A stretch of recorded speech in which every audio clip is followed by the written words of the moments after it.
വയനാടിന് കൈത്താങ്ങാകാൻ എടപ്പാൾ കുറ്റിപ്പുറം റോഡിലെ ഓട്ടോ കൂട്ടായ്മയുടെ സർവീസ്. ഉരുൾപൊട്ടലിന്റെ ആഘാതത്തിൽ കഴിയുന്ന വയനാട്ടിലെ ജനങ്ങൾക്ക് കൈത്താങ്ങാകുന്നതിനായി എടപ്പാൾ കുറ്റിപ്പുറം റോഡിലെ ഓട്ടോ കൂട്ടായ്മ തിങ്കളാഴ്ച നടത്തുന്ന സർവീസിന്റെ മുഴുവൻ തുകയും മുഖ്യമന്ത്രിയുടെ ദുരിതാശ്വാസ നിധിയിലേക്ക് കൈമാറും. സർവീസ് നടത്തുമ്പോൾ പിരിഞ്ഞു കിട്ടുന്ന തുക കലക്ടർക്ക് കൈമാറാനാണ് ഓട്ടോ തൊഴിലാളികളുടെ തീരുമാനം.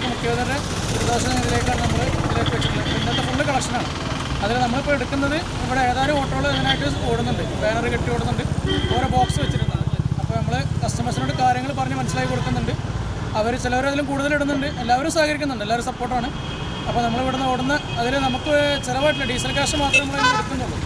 ബാക്കി കംപ്ലീറ്റ് നമ്മൾ നാളെ കളക്ടർ ഓഫീസിലേക്ക് എത്തിയിട്ട് നേരിട്ട് കൊടുക്കാനാണ് ഉദ്ദേശിക്കുന്നത്. അപ്പോൾ ഒരുവിധ ആളുകളൊക്കെ അറിഞ്ഞു വരുന്നുണ്ട്. അപ്പോൾ എല്ലാവരോടും നമ്മൾ കാര്യങ്ങൾ പറഞ്ഞ് മനസ്സിലാക്കി കൊടുക്കുന്നുണ്ട്, എല്ലാവരും സഹകരിക്കുന്നുണ്ട്.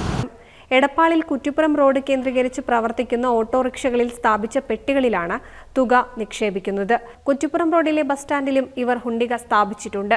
സർവീസ് നടത്താനുള്ള ഇന്ധന ചാർജ് മാത്രമേ പിരിഞ്ഞു കിട്ടുന്ന തുകയിൽ നിന്നും ഇവർ എടുക്കുകയുള്ളൂ.